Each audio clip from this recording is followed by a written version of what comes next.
c'est ça qui nous nourrit. Alors, on va changer le programme. Voilà, on ne va pas vous proposer ce qui était inscrit initialement sur le guide qui vous a été remis, puisque l'atelier autour du tweeting, on reviendra sur cette notion de tweeting, il a été proposé dans le cadre d'une articulation avec ce qui a été présenté hier au pré-congrès. Vous n'avez pas tout compris, donc on pense que c'est un petit peu dommage de vous faire passer à l'étape 2 sans avoir vu l'étape 1. Donc on voulait, je sais qu'il y a quelques collègues qui sont arrivés, donc on veut vraiment s'assurer que personne dans la salle n'était présent hier lors du pré-congrès, parce que ce serait vraiment dommage. Bonjour. Bonjour. Bienvenue. Ok, on va vous parler des tweetés alors. Ok. Alors qui a déjà entendu parler des tweetés? À part les deux. Oui, non, trop facile. Trop facile. Génial. Donc on va reprendre un petit peu les choses à la base. On a une vraie ambition pour aujourd'hui, c'est que vous repartiez en ayant très envie de vous inscrire dès cet après-midi, j'ai envie de dire, dans le dispositif, et de pouvoir vous le promouvoir le mieux possible. Le diaporama qu'on va vous présenter, c'est un diaporama qui est fait pour être présenté sur 2h30. Donc malheureusement, on va passer rapidement sur certaines diapositives, puisque du coup, il n'est pas adapté au format 1h30 dont on dispose. Hop, par exemple, on commençait avec cette petite citation, mais ça je ne peux pas le passer, parce que déjà qu'on a commis un horrible impair en vous diffusant du Bob Dylan, plutôt que d'un chanteur local, on aurait pu. Donc ça c'est rigolo, parce qu'on a visité le Vieux-Québec. On vient de France. Ouais. Oh, ça va, c'est bon. Non, c'est vous qui avez un accent. Donc, on ne s'est pas présenté, Régis peut-être? Moi, je suis prof d'école, j'ai des élèves de 10 ans. Je m'appelle Régis Forgeul. Voilà, et moi, je suis plus prof d'école, donc je n'ai pas des élèves, je suis plus en formation, et je m'appelle Fabien Aubard. Voilà, on s'appelle les plombiers en fait, mais on reviendra un petit peu là-dessus, parce qu'on a même un nom de scène, c'est génial. Donc, et ça, c'est une citation qui est assez extraordinaire. On l'a découverte en se promenant dans le Vieux-Québec. C'est Nathalie Couzon, que vous connaissez peut-être, qui fait partie de l'équipe AQPF, qui nous a fait une petite visite guidée, et on est tombé là-dessus sur une plaque. Est-ce que vous savez qui a dit ça? Non, vous rigolez. Alors, c'est pas Bob Dylan. C'est Jean Lesage. Et c'est extraordinaire quand même. Donc nous, on s'est dit, on ne peut pas commencer une présentation au Québec de la tweetée sans mettre en avant cette citation visionnaire, je pense que vous serez d'accord avec ça, de Jean Lesage. Alors, là, on vient faire les gugus devant vous. Là, je fais un arrêt. On va certainement dire des mots qui ne sont peut-être pas appropriés, vous savez, des expressions qui vont vous sembler mal employées, des anglicismes extrêmement maladroits. On vous prie vraiment de nous excuser de ça. On apprend les codes, on est là depuis 4 jours, donc on essaye de faire le moins de boulettes et le moins d'interculturel possible, mais il y en a, on espère que vous ne nous en tiendrez pas rigueur. Oh, vous ne nous en tiendrez pas rigueur, comme on dit correctement à l'école. Et ce mot horrible, qu'est-ce que c'est? Enfin horrible, nous on l'adore, mais Régis, tu nous parles des Twictonautes ou pas? Alors Twictonautes, vous allez voir que tout au long de notre présentation, il y a tout un vocabulaire. Vous le mettre là? Ouais, moi je vais me mettre là. Donc il y a tout un vocabulaire, vous avez compris que tweeter c'était la contraction de Twitter et dicter, on va vous en parler pendant toute la présentation. Et les Twictonautes, c'est nous, c'est vous, c'est ceux qui participent à la tweetée, tant du côté enseignant, on en a deux éminentes représentantes devant, que les élèves. Donc quand on participe à la tweetée, on est un Twictonaute. Vous allez voir que ce vocabulaire, il fait partie de ce mode inclusif et collaboratif, l'idée de faire partie d'une communauté qui collabore et qui partage. Donc on aimerait faire de toute cette assemblée des Twictonautes à terme. C'est exactement ça. Diapositive suivante, tu vas rester là. Hein, ah, génial. Alors, tu veux que j'en parle? Vas-y. Indispensable. Fais un petit changement d'écran parce qu'on doit avoir le tweet deck quelque part. Donc là, vous aviez un compte, @tweeté officiel. On va vous le remettre, mais vous l'avez normalement sur les petites cartes de visite qui vous ont été remises. On va en faire circuler d'autres pour les collègues qui sont arrivés. Régis vous l'a dit, la tweetée, c'est un dispositif, qui allie Twitter et la dictée. Donc ça se passe sur Twitter. Donc la porte d'entrée, pour bien comprendre le dispositif, c'est le compte officiel de la tweetée. Et ce compte officiel, c'est @tweeté officiel. On va vous proposer un certain nombre d'outils. Si vous êtes utilisateur vous-même de Twitter avec un compte professionnel, prenez votre smartphone ou votre appareil mobile ou votre ordinateur et n'hésitez pas parce qu'on va vous solliciter pour pouvoir publier avec nous pendant cette cette présentation. Ah, Julie, elle a mis une photo de nous. Voilà. Merci Julie. Voilà, donc c'est ce qu'on vous disait, nous il y a les Twictonauts, vous allez voir, il y a tout un univers dans la Twicté, donc nous souvent on nous appelle les plombiers, c'est assez ressemblant, même si là on ne voit pas l'écart de taille entre les deux personnages qui vous permettent de savoir qui correspond à qui. Et voilà, on est des plombiers parce que, en fait, ce qu'on veut vous dire, c'est que nous, on vient vous présenter le travail de toute une communauté d'enseignants, on n'est que des porte-voix en fait, et que le travail que vous allez découvrir aujourd'hui, c'est vraiment la synergie d'une multiplicité de talents enseignants qui viennent se conjuguer dans ce dispositif-là. Ah, c'est bon. Ils découvrent comment ça fonctionne, ouais, c'est génial. Donc voilà, tout est officiel, les cartes circulent, je pense. On passe au suivant. Allez, on passe au suivant. Alors, si vous participez aujourd'hui, ce serait sympa, on va peut-être faire l'expérience qu'on a faite hier, de vous faire participer à un épisode de Twicté très rapide et très sommaire pour comprendre un peu le dispositif. N'hésitez pas, si vous tweetez avec vos comptes, de mettre la balise Twicté à QPF. Ça permet aussi à notre communauté Twictonaute de voir ce qui se passe et à vous de comprendre comment que ça fonctionne. N'hésitez pas à noter ce mot balise sur vos petites cartes de visite. Oh, quel bordel. Twicté.org, c'est le site. Clique-le. Je l'ai pas activé. On disait tout à l'heure que c'est vraiment une communauté collaborative et que c'est l'ensemble des enseignants qui font vivre la Twicté. Puis très vite, on s'est rendu compte que cette richesse, il fallait la structurer un petit peu, il fallait la centraliser pour donner accès à tout le monde. Et donc l'ensemble des collègues produisent des outils pour les élèves, pour leur travail en classe, des séquences, tout va bien? J'ai craché dessus.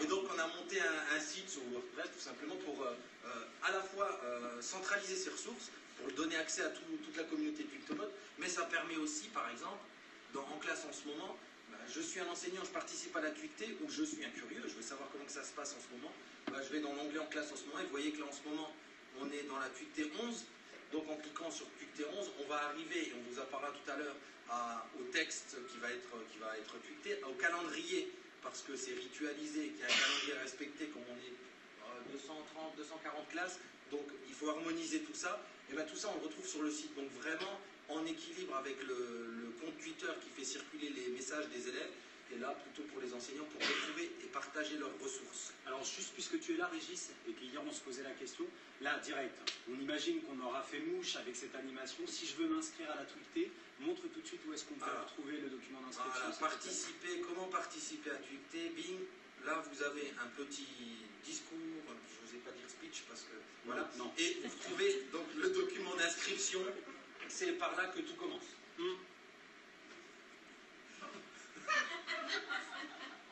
Ah, c'est français, ça. Alors, je reviens. Et on y va. Rejoins les Twictonautes, Luc. La saison 3 va commencer. Donc, comment commencer, comment se lancer dans Twicté? On a de plus en plus d'enseignants qui nous envoient un message sur Twitter et qui disent moi, je ne connais pas Twitter, par contre, j'ai entendu parler de la Twicté. Ça me donne envie de me lancer avec ma classe sur Twitter. Comment je fais? Alors, comment on fait, justement? C'est ce qu'on va vous proposer aujourd'hui.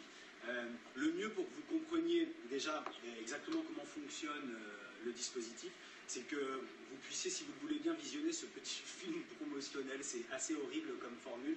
On s'est amusé à écrire ça parce qu'on pense que c'est on a 7 minutes au cours desquelles on va pouvoir voir vraiment, au travers d'une expérience immersive, en quoi consiste le dispositif, quelles sont les différentes phases et ce qui se passe exactement en classe. On en profite avant de lancer cette vidéo pour remercier Romance et Julie, qui sont les deux enseignants de Twictonaute que vous allez retrouver dans cette vidéo, les excellentes Romance et Julie.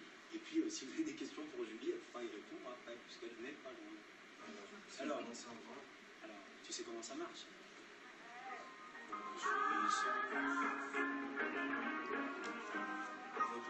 Ouais, mais si tu slides. Du coup, vous avez vu comment il fait, il lâche tout. Quand ça marche pas, il lâche tout. Qu'est-ce qui m'arrive? Non, surtout pas. Alors, excusez-nous pour cette petite. Ah ouais, carrément. On vous retrouve ça, on va vous le mettre en grand. Donc, pour les collègues qui sont utilisateurs de numérique en classe, est-ce que tu peux parler de cet article de Bruno de Rochelle sur l'intégration de l'incertain en pédagogie? Alors, comme dans Twicté, à un moment, quand on est à 230 à travailler ensemble, on ne peut pas chacun tirer la couverture à soi. L'idée, c'est une part de lâcher prise, c'est ce qui se passe là. Donc, on se rattrape, bricolage, et on y est. On meuble, et voilà, joli jeu.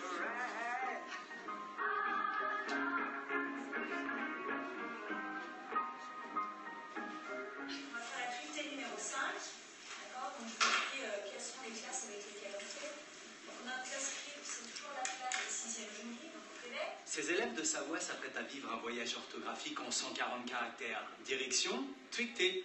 Alors bon voyage. La tweet est basée sur la réflexion, virgule. Avec la tweetée, tout commence par une bonne vieille dictée traditionnelle.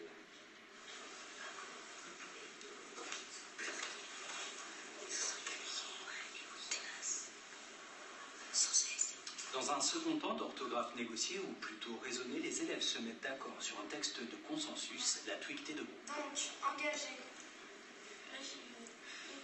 Moi, c'est là. Ouais, moi j'ai mis E parce que j'ai pas pensé au IE. Ouais. Ok, donc vous me disiez. L'ensemble des tweetées de groupe est envoyé à la classe miroir par voie privée. On ne publie surtout pas d'erreurs d'orthographe sur les réseaux.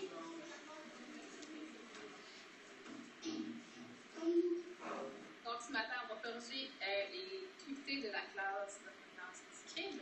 Vous allez rédiger les tweeties, donc relire, corriger la faute, les fautes et expliquer pourquoi ça fait ces fautes-là en utilisant le langage qu'on va expliquer en classe.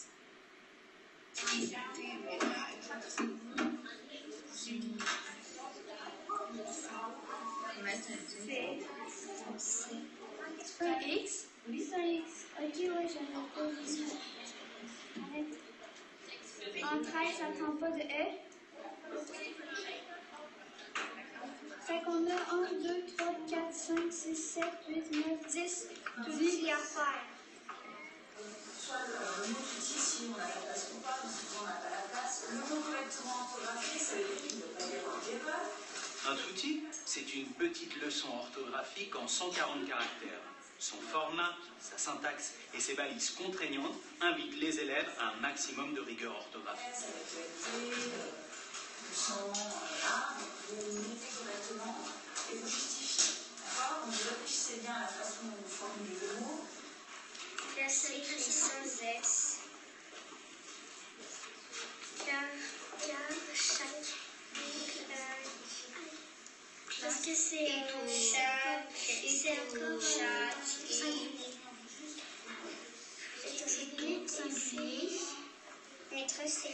C'est un accent. C'est encore pour le dominant. Oui, c'est ça. Moi, ce que je préfère dans la tweetée, c'est vraiment les tweeties. À cause des tweeties, faut que tu laisses aucune faute. À cause si tu laisses une faute, la tweetée au complet vient de dire parler. Les tweeties ainsi produits, validés par les élèves et l'enseignante, sont publiés sur Twitter à destination de la classe scribe.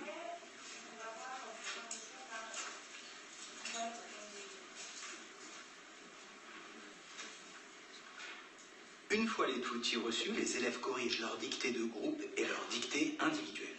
Qu'est-ce que tu as trouvé comme erreur? Cette erreur, Oui, pourquoi tu as changé le C en S?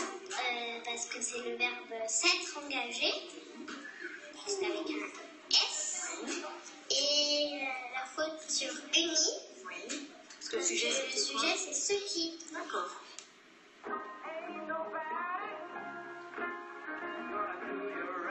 La façon dont on fait les dictées, c'est plus facile parce qu'on a nos amis qui nous aident. Puis, c'est pas pareil parce que les fautes qu'on corrige, j'ai l'impression qu'on s'en rappelle. Puis, à force de corriger puis de les écrire, on a plus de facilité à se rappeler.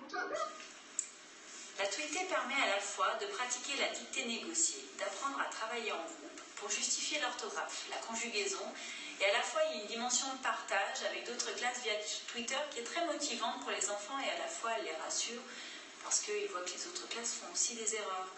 La tweetée permet aux élèves de synthétiser leurs pensées et de progresser tous ensemble. Plusieurs enrichissements me viennent de l'activité de tweeter. Le premier avantage que je vois, c'est sans contredit l'interaction que je peux avoir avec les élèves. Quand ils travaillent en équipe, c'est facile de travailler avec un petit groupe d'élèves pour aller revoir une règle de grammaire en particulier. L'autre avantage, c'est sûr, c'est l'implication des élèves. Les élèves sont contents de travailler des classes qui viennent d'ailleurs dans le but d'apprendre la langue française, qui est pas si facile que ça finalement à apprendre. Et je vois beaucoup mes élèves, même les moins forts, les élèves qui ont toutes ces difficultés, qui s'impliquent vraiment et qui cherchent, qui travaillent en équipe surtout. Je pense qu'on s'améliore davantage sur écrit, puisque on peut ensuite corriger comme un professeur, puis après ça, on comprend les fautes. Ben, c'est ça. Par rapport à une dictée traditionnelle, l'avantage de la TUCT, c'est que les élèves sont vraiment impliqués. Ils ne sont pas passifs, ils ne sont pas en train d'attendre qu'on leur demande de faire quelque chose et qu'on corrige à leur place. Dans la TUCT, les élèves deviennent les enseignants, c'est eux qui doivent corriger, doivent trouver des explications. Donc, au niveau de l'apprentissage, c'est beaucoup plus efficace et au niveau de la motivation surtout. Ça nous apprend à respecter les autres, oui, à faire des fautes et à travailler. Dans le fond, le principe de la TUCT, c'est on a mélangé le mot dictée et Twitter.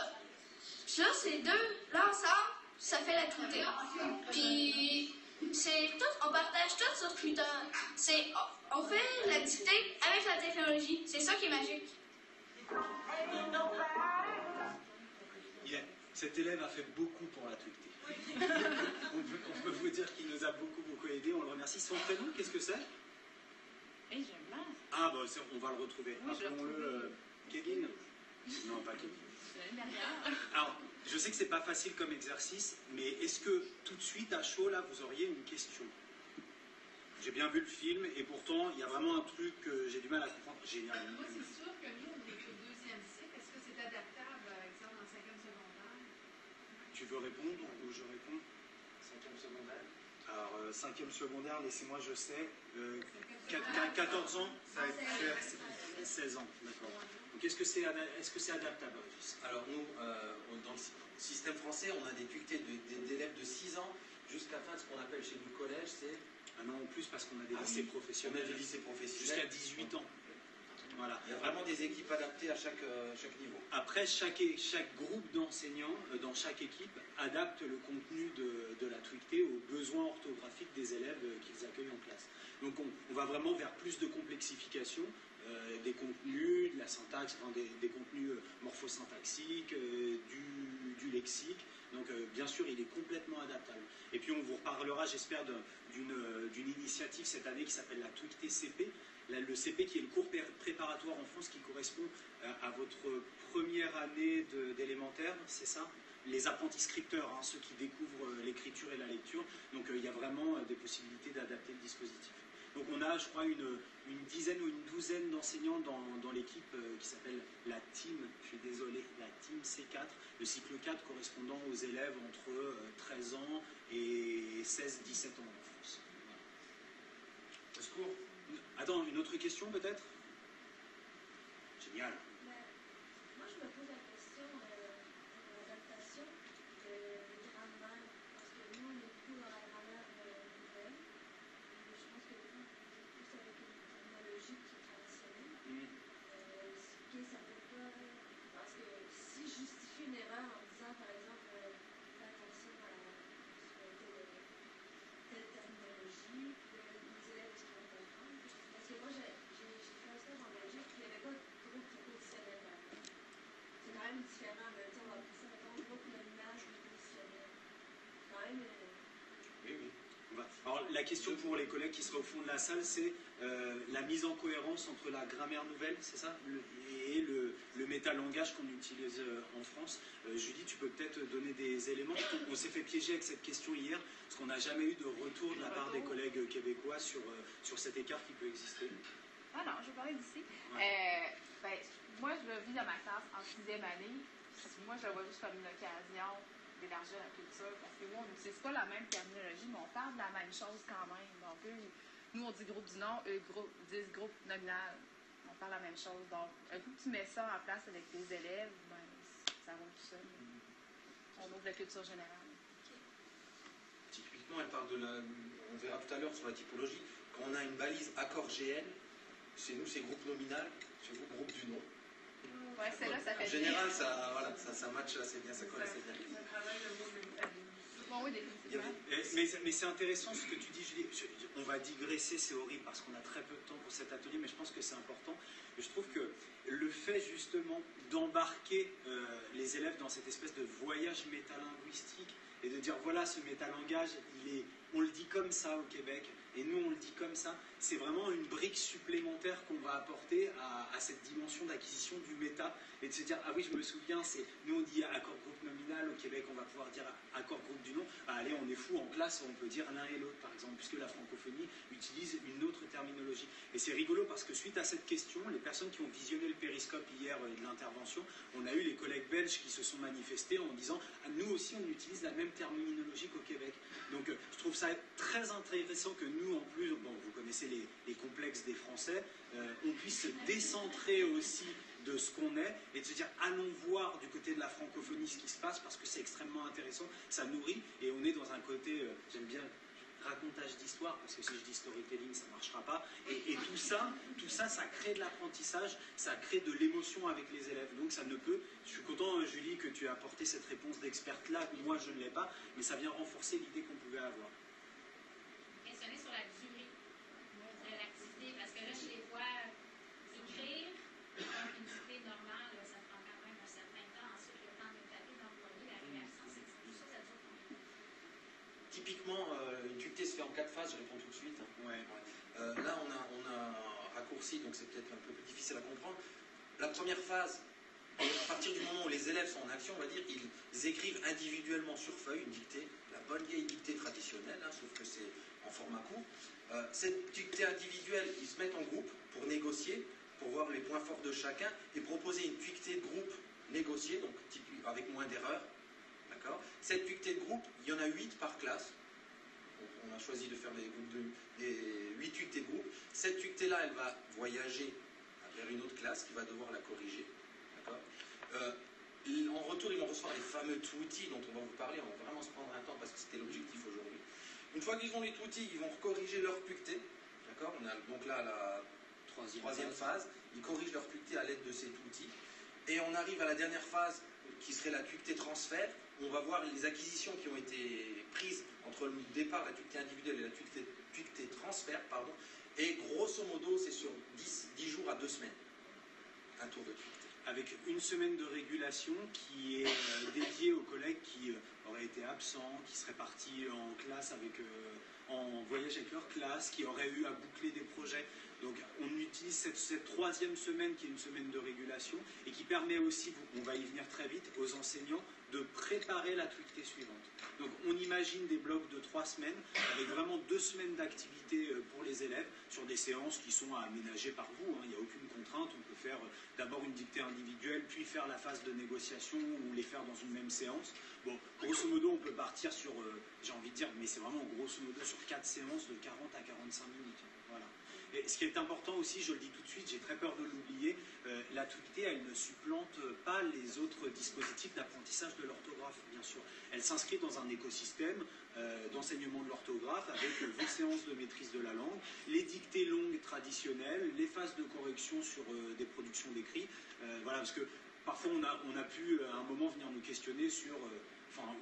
dans une posture un peu polémique, nous dire vous voulez révolutionner quoi que ce soit, on ne veut rien révolutionner, d'ailleurs on n'a rien inventé avec ce dispositif-là, et ça vient compléter ce que vous faites déjà en classe. On pense que c'est vraiment une activité de réinvestissement. Après, ce que je disais hier aussi, c'est que quand on est à l'aise avec le dispositif, il y a des classes qui font ce qu'on appelle les dictées express, et ça peut être réglé en 2-3 jours aussi. Donc c'est vraiment adaptable au niveau des élèves à ce qu'on veut en faire en classe. Est-ce qu'il y aurait encore une question ? Est-ce qu'on pourrait utiliser cette façon de faire à l'intérieur de la classe?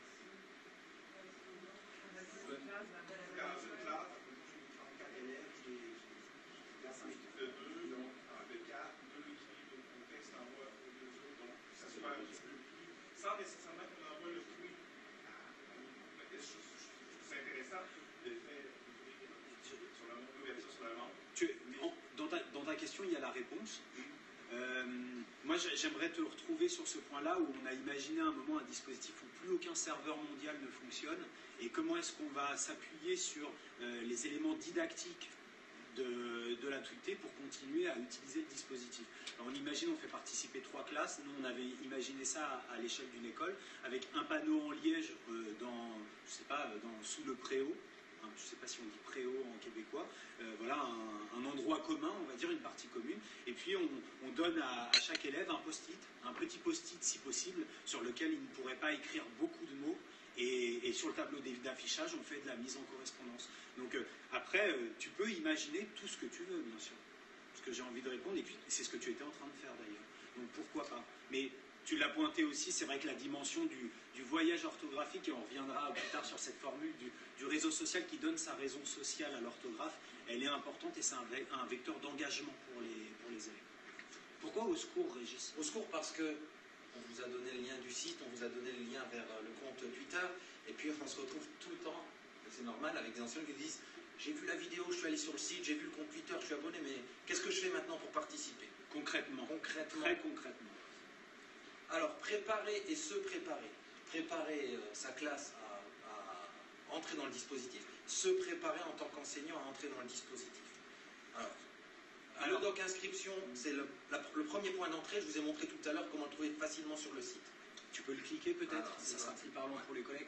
Le doc inscription, c'est le sésame. C'est-à-dire qu'à la réponse, ou plutôt à l'appel au secours de tout à l'heure, la réponse, elle est contenue dans ce document. Ce document, Régis vous a montré sur le site www.tweetd.org comment y accéder. Il est intéressant parce qu'on a une première partie où vous voyez en bleu, tout est hyper lié. C'est-à-dire que vous allez retrouver l'ensemble de ce qu'on appelle le kit de démarrage TweetD qui est ici. Donc on vous invite vraiment, on imagine que demain vous voulez intégrer le dispositif, on vous invite vraiment à lire tous ces documents. Ça, c'est indispensable. Une fois que vous les avez lus, il s'agit de remplir cette feuille de calcul dans laquelle on retrouve un certain nombre d'informations qui sont obligatoires pour qu'on puisse valider votre inscription. Donc votre nom, votre prénom, votre compte Twitter professionnel, le compte Twitter de la classe. On a peu d'exigences, on n'est jamais prescripteur de façon de faire, mais il y a quelque chose sur lequel on ne transige pas, c'est le fait que pour valider une inscription, il faille absolument avoir 2 comptes Twitter, un compte professionnel avec lequel il y a une communication qui s'installe dans la communauté, entre professionnels, entre enseignants. J'ai envie de dire, c'est l'accès à la salle des maîtres. En France, on ne rentre pas dans la salle des maîtres ou dans la salle des profs comme ça quand on est élève. Bien, c'est la même chose lorsqu'on est sur cet espace d'apprentissage et d'enseignement virtuel. Un élève ne rentre pas dans les communications entre les enseignants, sauf s'il y est invité. Donc un compte classe pour des communications bien identifiées, des productions d'élèves qui sont tweetées, et un compte personnel qui nous permet de dire voilà, Julie, merci pour le film, je ne sais pas, Catherine va nous faire une question au sujet, va nous poser une question au sujet du prochain tour de tweetD. Ça, ce sont des échanges qui sont professionnels. Donc on a un certain nombre d'enseignants qui s'interrogent sur la création de ces 2 comptes. On pense que c'est très très important. Quelque chose qui est important aussi, c'est d'arriver à prendre en main Twitter, on va dire cette solution de micro-blogging là dans un premier temps pour pouvoir bien la maîtriser avec ses élèves en classe. Ça nous semble important. Ensuite, on a juste plutôt la dernière partie, Régis, si tu pouvais décaler. On s'en est excusé hier, on continue à s'en excuser auprès de vous. Le dispositif est encore très franco-centré du coup, parce qu'il y a environ, sur les 230 classes, il y a peut-être 180 classes qui sont en France pour l'instant. Donc l'organisation du dispositif, il est structuré autour d'une terminologie de niveau de classe de France et autour d'un calendrier d'alternance classe-vacances scolaires qui correspond à celui de la France. Dans cet outil, il y a des correspondances, notamment pour les niveaux de classe avec le Québec et avec la Belgique. Et vous voyez que sur la dernière colonne, qui doit être, je vois absolument rien, qui est la colonne M, on demande aux classes qui sont des classes qui ne seraient pas en France d'indiquer leur période de vacances, pour qu'on puisse organiser au mieux chaque épisode de TweetD. Donc ça, c'est vraiment le sésame. Et lorsque vous voyez en colonne, c'est la colonne K, en colonne K, lorsque une équipe vous est attribuée, ça veut dire que ça y est, votre inscription est validée, que vous allez pouvoir passer à la phase suivante. Tu avais quelque chose à rajouter? Non, c'est très bon. Des questions sur ce document d'inscription? Ce qu'il y a à retenir, c'est que c'est là où tout commence. Voilà, si vous avez compris comment trouver le doc inscription et que vous avez compris comment le remplir, ça y est. J'ai envie de dire que 90% de votre intégration au dispositif est faite. Nous, ça va nous permettre en fait de vous attribuer une équipe et d'apparier les classes, vous verrez tout à l'heure, qui fonctionnent par 3. Donc c'est vraiment un document pratique indispensable. Vous avez vu ici, je rajoute, on demande l'adresse physique de l'école, Pour la repérer sur une cartographie, vous verrez tout à l'heure, c'est un vrai intérêt motivationnel et géographique pour les élèves. Donc c'est pas pour vous envoyer des courriers. On pourrait, dans l'idée de s'envoyer des courriers, une tweetée rétro sans serveur, ça serait rigolo. Ça prendrait 30 mois. Et c'est comme ça, il faut apprendre à fonctionner. Alors, deuxième point, le document participation. Vous avez vu tout à l'heure, document inscription, on s'inscrit une fois pour l'année. Même si on n'est pas sûr de vouloir participer tout de suite, j'arrive au début d'année scolaire, je me dis tiens, cette année j'aurais envie de participer à Tweeté, je vais dans le document inscription. J'inscris ma classe, mais ça ne veut pas dire que je vais être intégré au tour suivant si je ne suis pas prêt. Pour ça, il y a le document participation. Alors celui-ci va permettre de dire, ben voilà, le prochain tour de Tweeté, voilà les dates du prochain tour de Tweeté, moi je suis dans cette équipe, est-ce que oui ou non je vais participer à ce tour de Tweeté? Donc là on a un exemple par exemple pour l'équipe du cycle 3, du cycle 3+. Cycle 3 entre 9 et 12 ans. Et donc on valide en disant, ben voilà, moi je fais partie par exemple ici enfin moi n'importe quel enseignant, je fais partie de la team C3, je vais dire si oui ou non à ce tour-ci de Tweeté je participe. Donc c'est pas engageant dans le sens, enfin ce document est engageant, mais si je m'inscris à Tweeté, je suis évidemment pas obligé de participer à chaque Tweeté toutes les 3 semaines. Donc je peux dire ce tour-là, ben, moi j'ai une sortie scolaire où on a un gros projet de classe différent, et ben je saute mon tour, mais je le précise dans ce document parce que nous ça va nous permettre de ne pas vous apparier à une classe qui va attendre de Tweeté. D'accord ? Si les classes attendent qu'ils n'ont pas votre outil, pas votre Tweeté, on ne sait pas que vous ne participez pas, on est bloqué. C'est ce qui nous arrivait un petit peu l'année dernière. Donc ce document va permettre de dire je m'engage à participer à ce tour-ci. C'est le paradigme de la salle de sport en fait. Vous savez, en tout cas en France, on a une inscription de début d'année et puis après on a des mensualités à payer. Il y a une première licence et ensuite, j'ai envie de dire c'est un peu la même chose. Inscrivez-vous. Demain, si tous ici vous inscrivez sur le premier document, le document inscription, ça ne vous engage en rien. Il va falloir vraiment être dans une démarche volitive pour aller chercher chercher, on vous l'enverra, il arrivera à vous, le document participation, et de se dire, je m'inscris, je mets un 1 ou un 0, nous on aime bien aussi voir les collègues qui passent et qui disent non, moi je ne serai pas là cette fois-ci. Si vous ne le faites pas, nous on met une croix automatiquement et vous ne faites pas partie du tout. Donc vraiment, l'idée c'est d'apporter un maximum de souplesse aux enseignants. C'est peut-être là où je fais le speech sur le petit laïus sur la philosophie du dispositif. Allez. On parle de souplesse pour les enseignants, on parle aussi de s'adapter aux besoins enseignants. On est praticien ou on a été praticien et on sait qu'une des difficultés dans le métier d'enseignant, c'est le temps. Voilà, on manque de temps, on court après le temps, c'est un métier qui nous prend beaucoup de temps. Donc quand on a pensé le dispositif et les différentes modalités de participation, on s'est dit, dans le cahier des charges, ce qu'on va mettre, c'est faire en sorte que l'enseignant, ce soit le moins coûteux possible pour lui.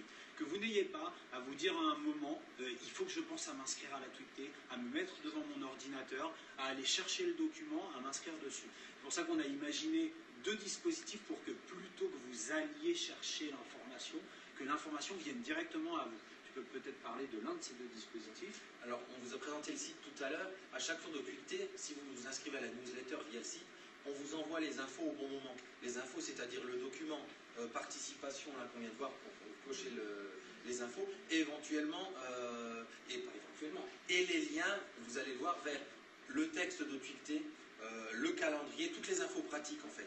Parce qu'on veut aussi que le dispositif soit utilisable par un enseignant qui dit moi je veux juste participer, je ne veux pas élaborer le texte, je ne veux pas choisir le calendrier, je veux juste participer, on peut. Et puis il y a la part des enseignants qui disent moi je veux participer, je veux élaborer le texte avec les collègues, donc il y a vraiment ces 2 aspects. Mais les infos viennent à vous, donc par la newsletter et par, on dit newsletter, lettre... C'est beaucoup plus joli, par une lettre d'information, et puis par des notifications push. Non, la deuxième façon, à notre avis, la plus pratique, mais ça dépend aussi des utilisations individuelles qu'on peut avoir et de la relation qu'on a avec nos appareils mobiles, ce sont les notifications sur le téléphone. On vous a présenté tout à l'heure le compte Twitter. Lorsque vous vous inscrivez via le document inscription, nous, on intègre votre compte Twitter et on vous demande de faire de même, c'est-à-dire de vous abonner au compte Twitter officiel, et il y a d'activer des notifications pour que à chaque moment clé de l'organisation et du déroulement d'un épisode, vous puissiez avoir le lien. Typiquement, lorsque le document de participation est mis en ligne, eh bien on envoie un tweet en disant le document de participation est mis en ligne. Et du coup, on a juste à cliquer dessus, à mettre le petit 1, et puis voilà, la participation est faite. Donc après, on comprend tout à fait, et je suis le premier à en rêver, qu'on puisse être complètement indépendant de son téléphone et faire le choix de dire moi je me réserve des moments pour aller face à mon ordinateur. On pense qu'avec ces deux dispositifs, on laisse la possibilité à chacun d'aménager son temps et de le gérer au plus près de ses besoins et de ses disponibilités. Si j'ai fini de parler à ce moment-là, ça veut dire que c'est quoi? On avait répété. Merci. Préparer. Donc là, la phase, alors on dit phase de négociation du côté enseignant. Vous avez compris qu'on n'impose pas le texte, on ne décide pas du texte, c'est vous, c'est les enseignants qui vont construire, qui vont produire le texte pour être le plus adapté possible à leurs élèves. Donc cette phase de négociation, on va tout de suite vous montrer. Troisième document, le document préparation. C'est là où les enseignants d'une équipe vont se rencontrer, et on va l'ouvrir tout de suite, pour décider des points orthographiques qu'ils vont mettre dans cet épisode de TUICT, pour décider du texte de TUICT et négocier ensemble autour de ce texte. Oui, je trouve, ça me fascine. Là, vous allez voir un objet qui personnellement me fascine. Vous avez bien compris que la TUICT, c'est un texte qu'on va dicter aux élèves qui est composé de 140 caractères.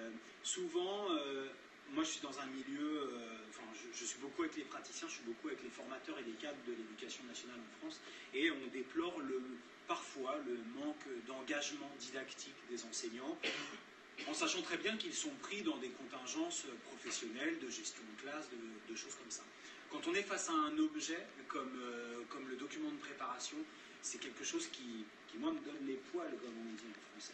Ça me donne la chair de poule de voir l'engagement des collègues, la réflexion des collègues, la qualité de l'investissement didactique. C'est assez spectaculaire. Donc on est sur 140 signes, très très peu de mots, et on a des enseignants qui s'inscrivent en utilisant un code couleur et un code graphique qui leur est propre. Et alors là, ils vont se mettre ensemble, alors déjà dans un premier temps, est-ce que tu peux lever un petit peu, Régis? Hop, je vais passer la modération.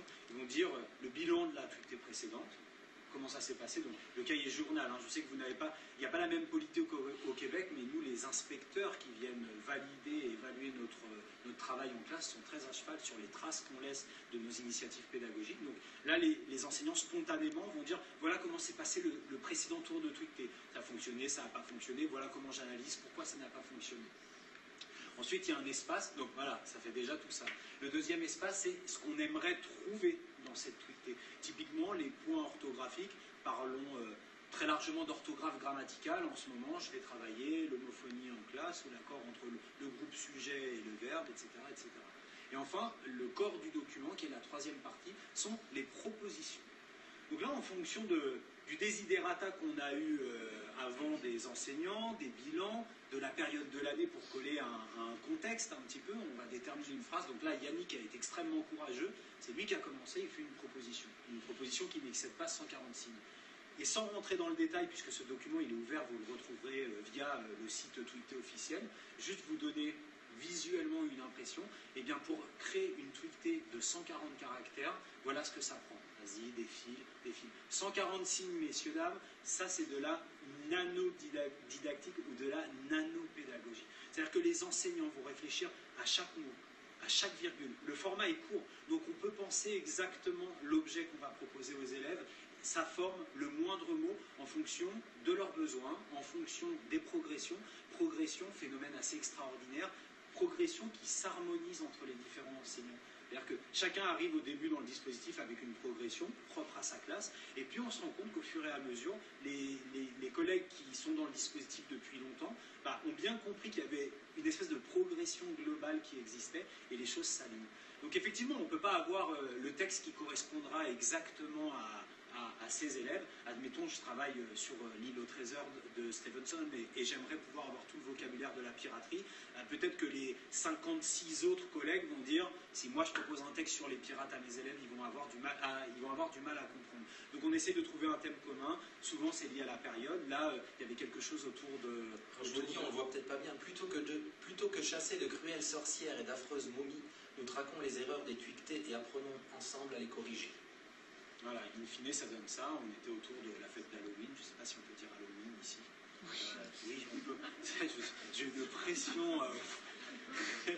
Donc voilà, ça donne ça, mais on peut imaginer que, je dis n'importe quoi, hein, si des jeunes sont en période de formation pré-professionnelle ou ont des échéances en termes d'examen, eh bien, dans un écrit extrêmement communicationnel avec beaucoup de sens, on va échanger avec des classes hors de France sur, voilà, c'est une période d'examen pour beaucoup d'élèves de la francophonie, et voilà, ça tourne autour de ça. Donc, effectivement, la portée littéraire de cette tweetée, elle n'est jamais très ambitieuse.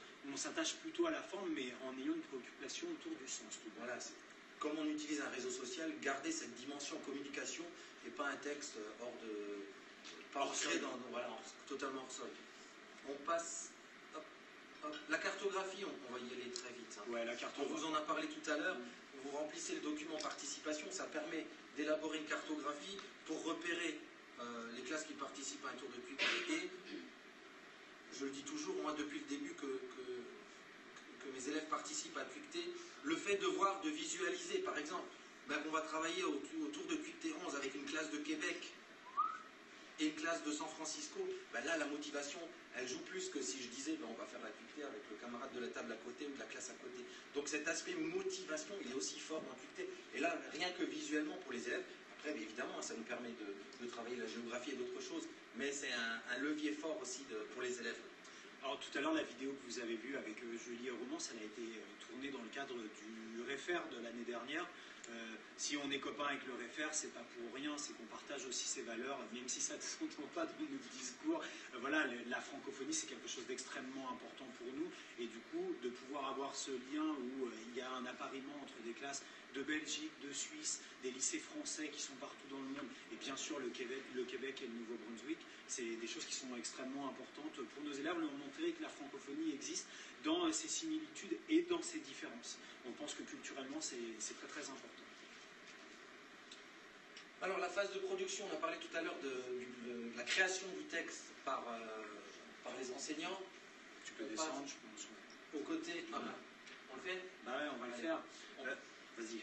Expérience immersive, on va vous proposer un tour rapide de tweeté. Si vous avez Twitter, si vous pouvez, on va vous faire écouter un texte très court de dictée. Vous mettre dans la peau de l'élève qui participe à un tour de tweeté. Si vous pouvez nous l'envoyer en message privé sur le compte tweeté officiel qu'on a vu tout à l'heure, si vous vous prêtez à l'expérience, ça va être sympa. Et voir après justement le cœur du dispositif, le tout-outil. Donc, juste avant que Régis lance la dictée qu'on vous propose, donc vous pouvez le faire sur papier si vous n'avez pas de compte Twitter. L'important c'est vraiment de vous mettre dans la peau de l'élève, de ce qu'il va vivre à ce moment-là. Qu'est-ce que je voulais dire? Excusez-moi. Ah oui, le mode de transmission de ces tweetés qui vont forcément, du côté des élèves, contenir des erreurs.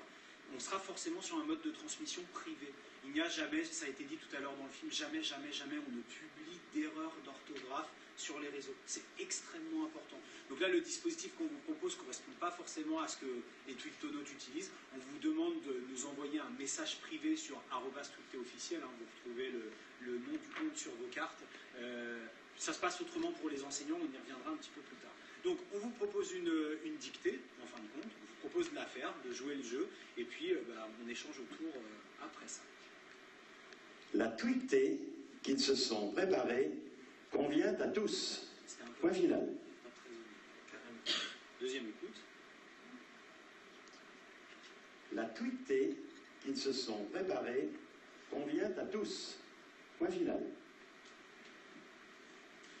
Alors bien sûr, les gens qui nous suivent sur Periscope, on vous invite aussi à nous envoyer votre proposition sur tweeté officiel. On va aller regarder. La tweetée qu'ils se sont préparés convient à tous. Point final. Tu peux le redire peut-être? Toi?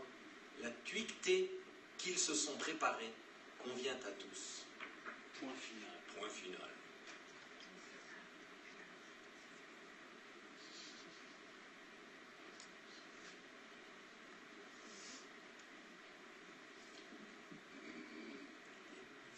Oui. Oui, ne les mets pas là. Voilà, merci.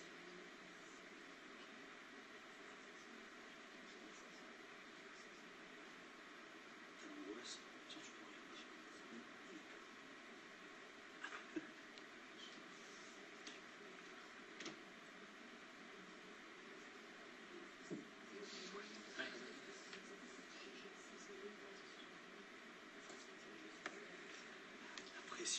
pression. Bravo Julie.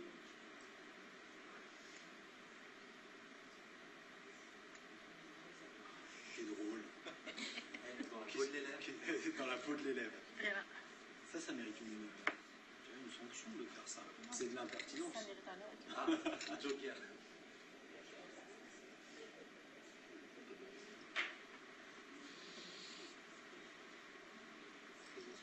Non.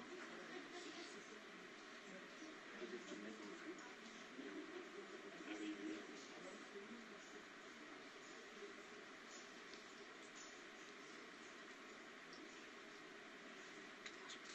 Peut-être on peut faire un flop avec cette activité-là qu'on vous propose. On s'en moque, hier, on a 30 personnes qui nous ont envoyé des messages privés. Ah, Kathleen, génial, merci. Je ne sais pas si tu es là dans la salle ou si c'est par périscope. Donc Julie, Kathleen, bravo pour votre courage.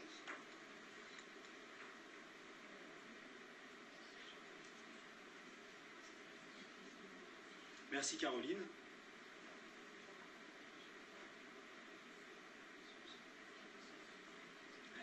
On a 3 propositions différentes quand même. Ah ouais. Suspense. Merci Nina, merci Anouk.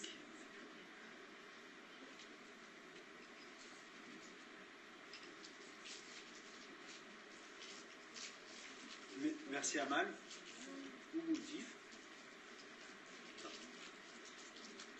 Génial.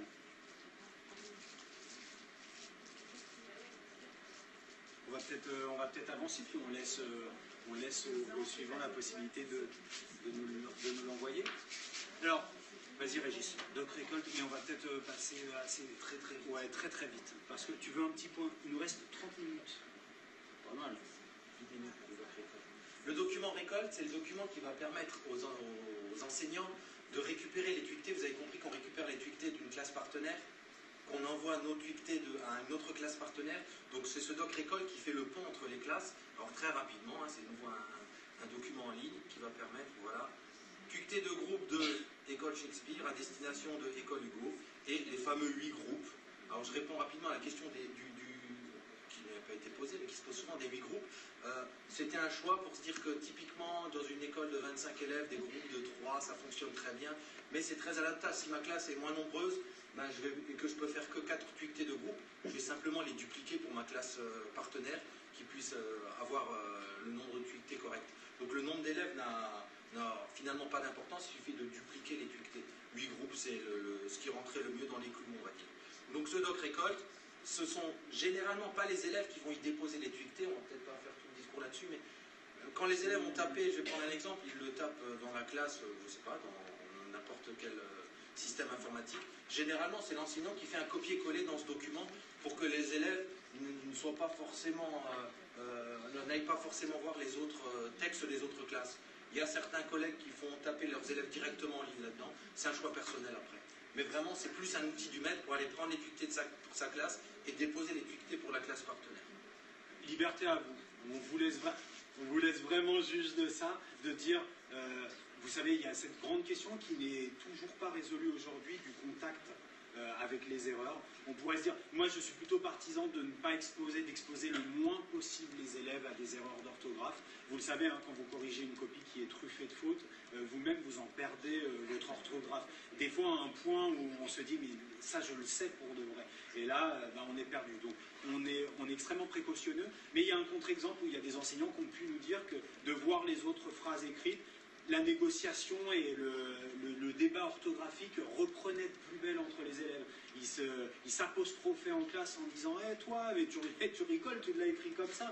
Et du coup, ça nous échappait complètement, mais le débat orthographique, il sortait complètement des frontières du dispositif, et on voyait qu'il y avait énormément d'engagement. Mais là, on vous laisse libre de faire votre choix. Quelque chose qu'on n'a pas dit, c'est que pour l'instant, on n'a pas de chercheurs qui sont sur le dispositif.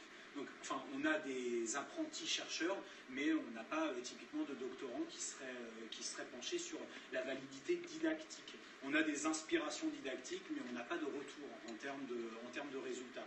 Donc, nous, on est précautionneux, on a un discours de précaution, et on encourage les collègues de faire comme bon leur semble dans leur classe. Ils ont la liberté d'adapter le dispositif. Alors, correction. Correction. Suspense. Pression. Suspense. moi, je tenais à vous dire que ça, je pense ne pas être capable de l'orthographier personnellement. Voilà. Mais je suis. Alors, on est. Ah, elle est. On peut pas se préparer Elle est très très mal construite même. Là, l'idée c'était de proposer une situation orthographique très artificielle pour nous mettre en difficulté. Si vous nous aviez vu il y a 3 jours à chercher la phrase, et quand il a fallu la recopier, on ne savait plus. Vous disiez non, mais en vrai c'était et ou et. Enfin voilà, moi je suis absolument pas un spécialiste de l'orthographe et de la grammaire. Je suis un pédagogue, mais pas un spécialiste. Et du coup, ça m'a mis en difficulté. Parce que si je me demandais jusqu'où va la correction, parce que nous, on a corrigé le participe français, on s'est demandé est-ce que ça se dit vraiment, en fait, se préparer à discuter? Non, on peut dire que ça se dit pas. Là, c'est pour les besoins de l'animation, on va dire. C'était l'histoire du verbe pronominal, on a essayé de... Mettons, si on avait une phrase comme ça avec les élèves, c'est Non, il y a... D'où la participation, quand tu es dans le document participation, tu prépares la tuctée avec tes collègues, tu ne laisseras pas passer ça, évidemment. Bien sûr, il y a une régulation. Donc c'était pas facile, c'était vraiment pas facile, artificiel et pas facile, mais c'était fait exprès parce que nous, l'idée derrière ça, c'était de vous présenter, et on va passer rapidement dessus parce que c'était l'objet d'un autre atelier, et pourtant c'est le cœur de la tuctée, c'est le twouti. Donc le twouti, qu'est-ce que c'est, Régis? Le twouti, vous avez compris que c'est la contraction de Twitter et outil. C'est une petite règle orthographique en 140 caractères. Et là, on entre vraiment dans le cœur du dispositif tucté, parce que l'idée du travail cognitif de l'élève, c'est une fois qu'il a reçu les tuctées de la classe partenaire, vous l'avez vu dans le film, repérer les erreurs, et 2, et c'est là le gros travail, de corriger cette erreur et de la justifier en s'aidant des règles apprises en classe, en s'aidant de tous les outils qu'il a à sa disposition. Donc, Twouti, évidemment. Là, un exemple. Alors, déjà, attends, lève le COD, parce que sinon on va se faire.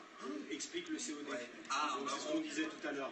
On rejoint la question tout à l'heure. On aurait dû mettre CD. C'est ça? Ça avait déjà été COD. Voilà, disons, on évacue cette question-là pour que vous puissiez vous concentrer sur vraiment le twouti en lui-même.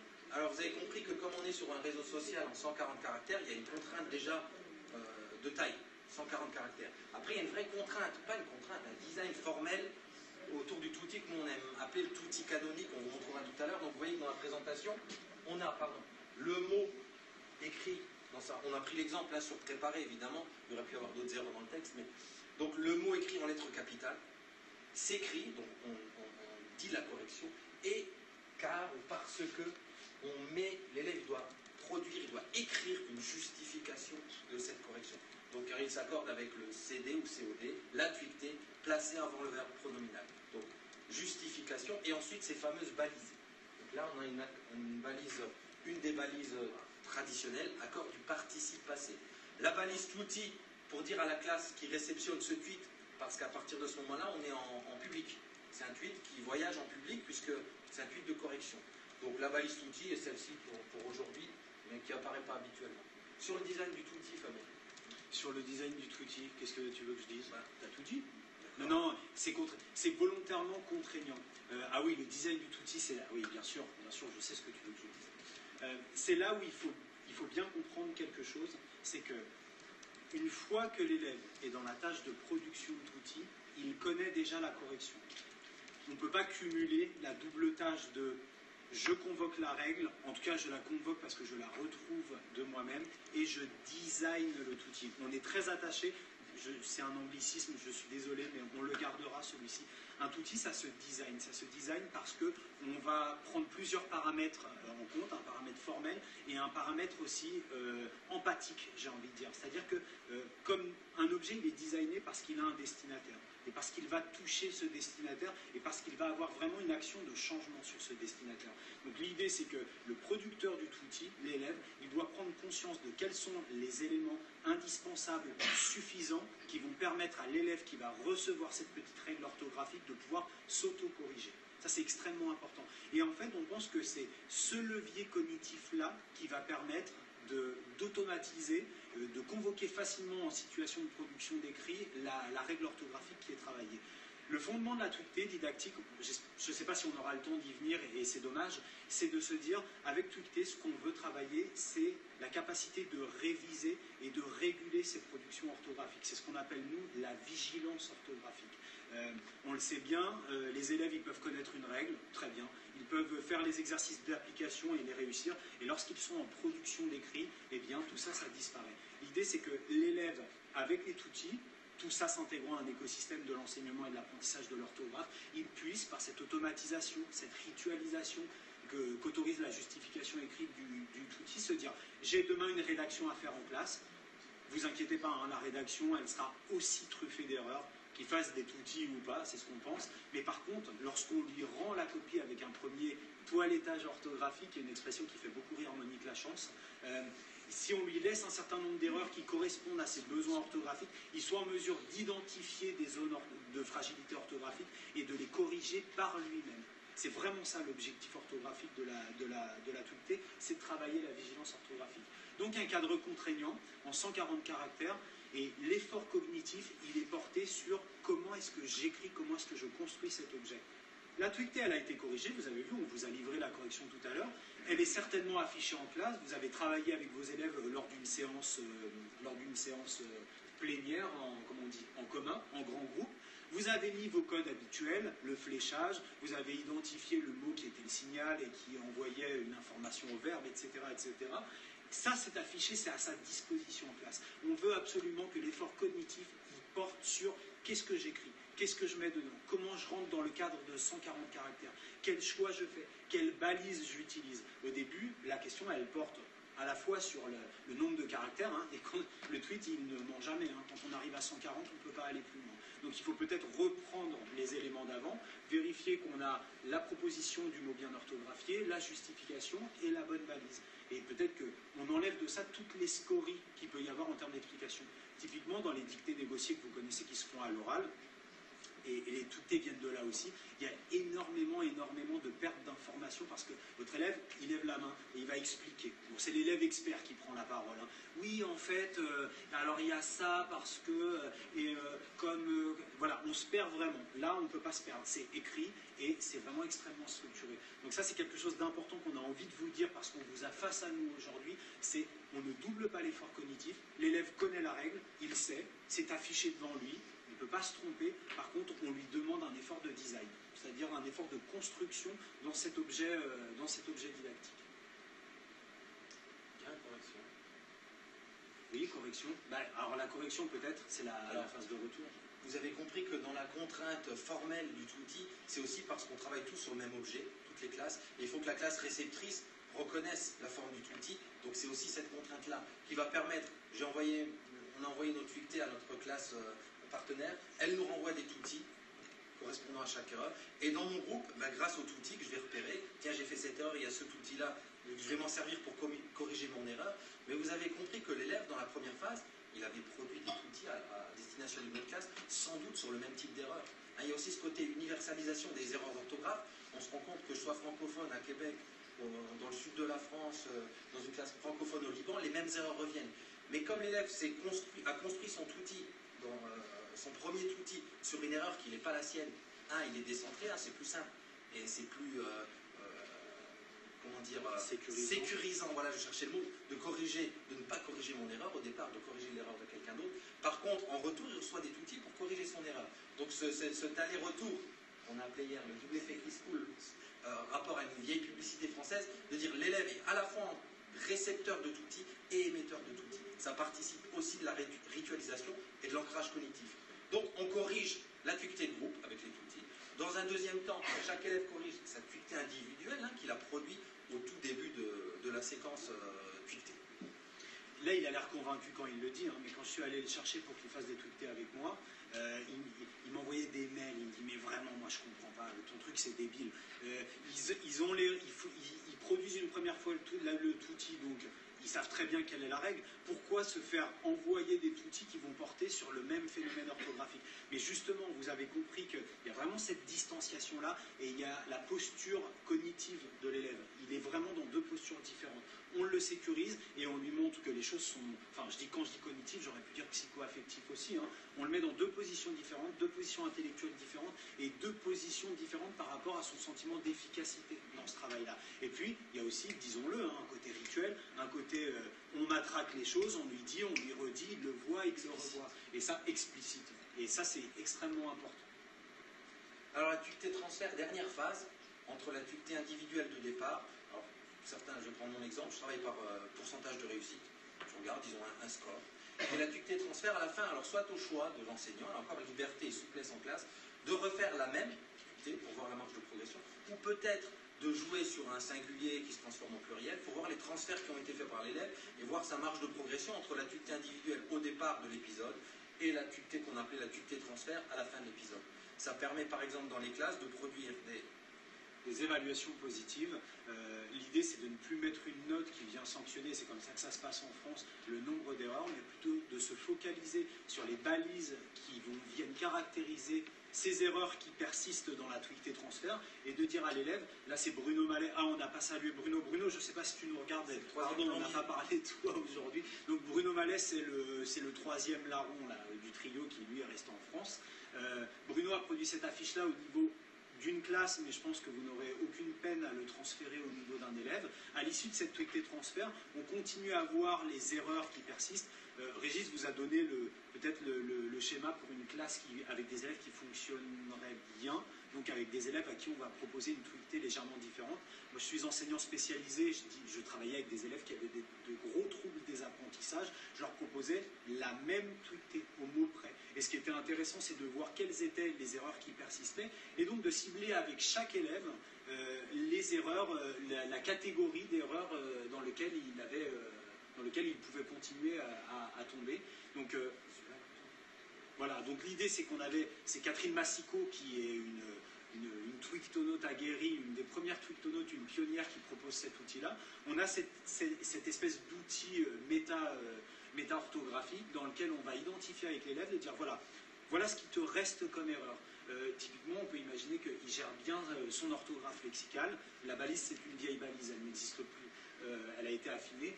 Il gère bien son accord dans le groupe du nom, il gère bien son accord entre sujet et verbe. Par contre, on se rend compte que l'homophonie grammaticale pose encore énormément de problèmes. Donc, on va lui dire, tu as tant de réussite sur l'accord du groupe du nom et l'accord du sujet-verbe. Par contre, regarde sur l'homophonie, il y a encore des difficultés. Donc, sois très prudent lorsque tu es dans une tâche d'écriture, que ce soit un exercice assez artificiel comme celui de la dictée, ou lorsque tu es dans une production d'écrit, tu sais que peut-être tu vas pouvoir relâcher un petit peu ton attention sur les accords des groupes nominaux et les accords des sujets-verbes. On ne lui dit pas comme ça, bien sûr. Mais par contre, sur l'homophonie, il va falloir que tu sois très très attentif. Et puis d'ailleurs, c'est ça qu'on va travailler avec toi en remédiation. On va mettre vraiment l'accent dessus. Donc on est vraiment sur une évaluation positive dans laquelle l'élève donne du sens à cet exercice orthographique qu'elle a dicté. Ah ben voilà, on arrive à la partie didactique en fin de compte. Alors, donc, grande question, hein. J'étais le premier à questionner les tuiletés et tout le monde en questionne. Gadget pédagogique, hein, Twitter à la mode, faire de l'orthographe par Twitter. Ou vrai fondement didactique, évidemment, fondement didactique, ça c'est l'ouvrage de référence. Alors, aujourd'hui, grâce aux librairies en ligne, je pense que vous avez la possibilité d'acquérir cet ouvrage si vous le souhaitez. C'est un éditeur français, je ne l'ai pas vu là-haut. Daniel Cogis et Catherine Brissot, qui sont deux didacticiennes de l'orthographe en France, qui ont travaillé avec Jean-Pierre Jaffré, qui est linguiste, et avec Michel Fayol, qui est la référence en termes de psychologie cognitive des apprentissages, et notamment dans le domaine de la langue. On a toute une partie didactique dans ce livre, et toute une partie de fiches pratiques, de petites activités en classe, qui font écho aux pistes des didactiques qui sont proposées dans la première partie, pour des petits exercices ritualisés en classe. Et il se trouve que quand on a lu ce livre, et qu'on était utilisateur, qu'on utilisait, que j'utilisais Twitter, je me suis dit, il y a vraiment quelque chose à faire, parce que à chaque page, à chaque ligne, à chaque paragraphe, le dispositif m'est apparu comme ça, en disant il y a vraiment quelque chose à faire avec Twitter, son format contraignant, le sens qu'on peut mettre dans les messages qui sont dedans, la communauté d'apprenants, le travail collaboratif, et c'est vraiment résumé. Donc si tu peux changer de diapo, Régis. Ah pardon. Daniel Cogis. Alors, Daniel, féminin D-A-N-I-E, accent grave L-E, Cogis, C-O-G-I-S. Et Catherine Brissot, B-R-I-2-S-A-U-D. Alors, les références sont dans le flux de Tweeté officiel, puisqu'hier, comme vous, les collègues ne voyaient pas bien, et on a des tweetonautes qui ont remis les références directement. Donc, pour vous faire simple, et pour parler un petit peu didactique, parce qu'on ne peut pas vous laisser sans parler didactique, ça ne ferait pas sérieux, dans ce bouquin, il y a 5 grands principes qui sont édictés pour l'enseignement de l'orthographe aujourd'hui. Premier, on les a mis. Non, on le fait. Premier principe, distinguer connaissance et mise en œuvre. On vous a dit tout à l'heure, l'élève en général, il connaît la règle. Dans l'exercice applicatif direct, il utilise la règle très bien. Et une fois qu'il est en situation de production écrite, étrange, il n'y a plus rien. Donc vraiment, il y a ce travail de distinguer entre je connais la règle et je sais l'appliquer. C'est le premier principe dont parle Cogis et Brissot. Le second principe qui est présenté par ces deux chercheurs, ES, ouais, il y a un débat là-dessus, en tout cas chez nous, c'est de dire l'orthographe lexicale et l'orthographe grammaticale ne font pas appel aux mêmes compétences cognitives chez l'élève. Donc on a Michel Fayol qui se penche là-dessus. Il faut que vous imaginez que Tweeté, on vous l'a dit tout à l'heure, c'est un dispositif qui a été vraiment imaginé pour améliorer l'orthographe grammaticale des élèves, essentiellement.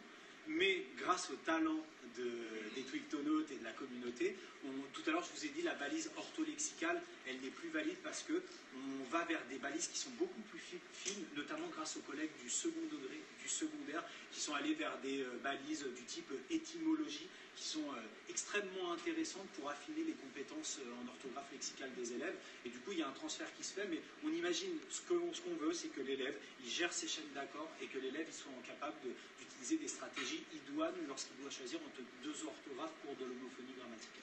Le troisième principe, c'est évaluation positive. On vous en a parlé tout à l'heure. Pour sécuriser l'élève et pour le mettre en situation de prendre en main ses apprentissages, d'évaluer ses réussites et pas de dire nous, on ne vous l'a pas dit, mais c'est vrai qu'on était nul en orthographe, on était tout petit. Moi, je me souviens j'avais des notes négatives. On était noté sur 20 en France à l'époque. J'avais des moins 4 parce que j'avais 24 erreurs. Donc, si on met l'élève dans cette position-là, il n'a plus envie d'apprendre, il ne réussira jamais à avoir 20. Donc là, on évalue les réussites des élèves. Le but, c'est vraiment d'être positif. Et de s'appuyer sur le sentiment d'efficacité personnelle et le sentiment de compétence de l'élève. Tout à l'heure, vous avez vu, c'est insécurisant, clairement. On sait qu'ils ont piégé la dictée qu'on nous propose. On sait qu'il y a une difficulté orthographique quelque part. Je ne la vois pas tout de suite. On sait que le système est complexe. Donc, si déjà on n'était pas très bon dans la maîtrise des règles, ce sentiment d'insécurité, il vient encore aggraver les performances, empêcher, il fait obstacle à la mise en œuvre de performances orthographiques.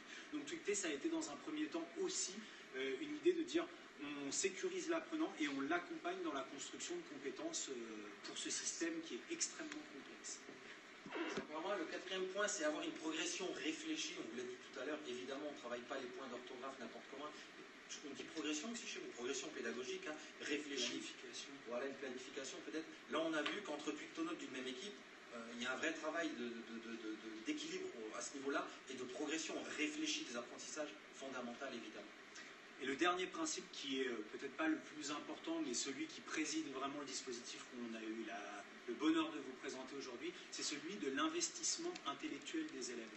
Avec la Tweeté, on se place concrètement du côté d'une tâche complexe qui fait appel à toute l'intelligence de l'élève, à son intelligence relationnelle aussi, parce qu'il s'inscrit vraiment dans un réseau d'apprenants, à la capacité d'écrire un message, une justification écrite. C'est la grosse différence avec les dictées négociées, où souvent la réponse ou la petite clé orthographique, elle est donnée à l'oral, souvent par les élèves performants, souvent par les mêmes élèves. Et c'est quand on a constaté ça qu'on a commencé à s'interroger sur un dispositif qui puisse bien sûr s'appuyer sur les fondements des dictées innovantes, mais emmener le dispositif un petit peu loin avec une perspective de développement cognitif un petit peu plus ambitieuse. Donc ça, c'est l'implication intellectuelle de l'élève. Je pense que Catherine, Julie et Karine qui est là ne nous démentiront pas. Elle est vraiment globale. C'est une expérience intellectuelle globale. Alors qu'une dictée qu'on reçoit, qu'on écrit en attendant l'évaluation de l'enseignante, on est plus sur une tâche basique, enfin voilà, moins complexe. Et je repense à cette pyramide dont j'ai oublié le nom, vous allez m'aider. Maslow, non, c'est pas celle-ci que je pense. Bon, peu importe. Alors attends, je te fais un petit point timing. On va laisser peut-être cette citation-là, parce qu'il y a une dimension sociale qui est importante. Juste une petite précision, puisqu'on parle de réseau social, on pourrait parfaitement s'interroger sur le fait d'utiliser une solution comme Twitter. Ça pose question. Et moi, ça continue à me poser question, évidemment. Hein. La démarche de dire je livre mes élèves à Twitter ou j'informe les parents d'élèves qu'on est sur Twitter alors que c'est quand même un industriel. On sait que l'intention derrière, elle est économique. Hein. C'est gratuit, mais si c'est gratuit, c'est toi le produit. Exactement. Donc, on a une alternative en France qui a été développée par des technopédagogues, je crois qu'on dit comme ça, Patrick, par des enseignants maîtres formateurs TIC, qui s'appelle BabyTweet et qui va bientôt s'appeler EduTweet. Tu peux en parler, Régis? Alors c'est du libre open source qui propose, on va dire, un réseau social. Donc là, les serveurs sont en France, pour nous, en tout cas en Europe. Donc ça permet de dire, si j'ai pas envie d'engager la tuité sur un réseau social commercial, il y a aussi cette alternative-là. Et on a dans les tuitonautes toute une équipe qui fonctionne avec ce réseau social-là, avec les mêmes contraintes formelles et temporelles. Nous, on travaille sur Twitter parce que ça nous permet de faire de l'éducation, de travailler la citoyenneté avec les élèves et de travailler leur identité numérique. Vous l'avez vu, hein, on ne fait pas d'erreur sur Twitter, on ne fait pas d'erreur orthographique. On imagine que les enfants, les élèves que vous accueillez, on a beaucoup évoqué le clavardage ce matin, sont des utilisateurs massifs de solutions numériques et de réseaux sociaux. Il y a des règles de bienséance. Vous voyez, je pense souvent au réseau social LinkedIn.